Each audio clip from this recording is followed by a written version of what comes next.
Good afternoon. It's always difficult to kick off after lunch, but I'll try and keep you going and keep you awake and give a lead-in to our guest speaker. First, I'd like to make a comment on the organizer of this, who I've known for quite a long time. I've lived here for 20 years, and for about 20 of these, I've known John Zervos. I saw him as a kid. I saw him get on the yellow bus and go to school, and I saw him grow up and go to college and come back to Wayne State. And I think the product that you've seen today is testimony to how well he's doing, and I wish him well when he leaves the law school and goes on into the world of business or whatever he chooses to do. I think the event is outstanding. I don't know how your committee and he and others who were worked on it thought of doing it right here, right now, right this week, which couldn't be more timely than anything.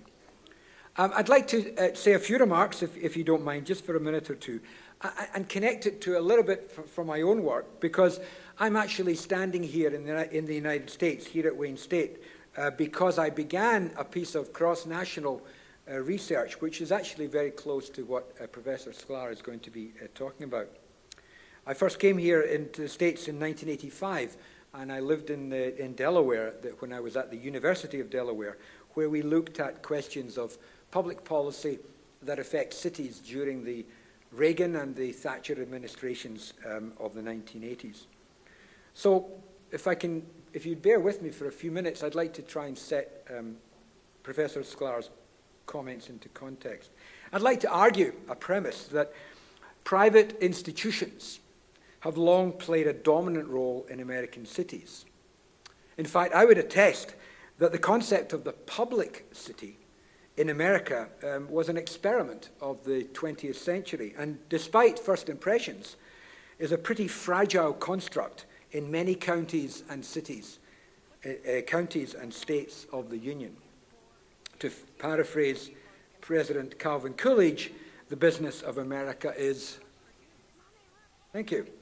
Accordingly, the American city was and still is perceived by and by and large, the city is perceived as an economic entity, controlled for and by private concerns and interests. Hans Blumenfeld wrote in 1969 that essentially American cities developed as money mining camps, with the mentality and characteristics of such camps, a sense of impermanence and an indifference to despoiling of the environment. A nice phrase. As the historian Sam Bass-Warner wrote, privatism, a term I'll just go on and talk about briefly, is the quality which above all characterizes America's urban inheritance. Let me define my term. Privatism is more than simply the activity of the private sector or of business. In the 20th century, I would argue, privatism in the US came to encompass a set of expectations about the functions and indeed the outcomes of private firms, public bureaucracies, private markets, and indeed public policy. It is indeed the intertwining of the private sector with the public domain.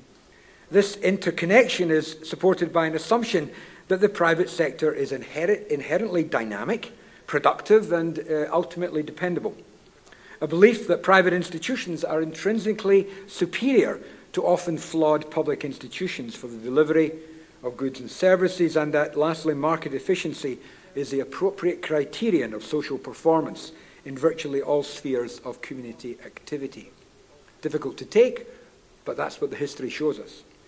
And bringing these few remarks up to date, what has occurred in national urban policy over the past 30 years, since indeed the Carter administration of the late 70s, has served to support, even accelerate, privatism and its spatial selectivity.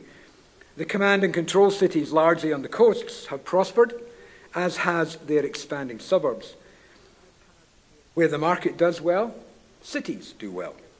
The second-tier cities, Atlanta, Houston, Miami, Seattle, and others, have shared in some of this success, but the resource-dependent cities, and especially the manufacturing cities, have found little support from public policy that are designed to support privatism first, with place and community a distant second.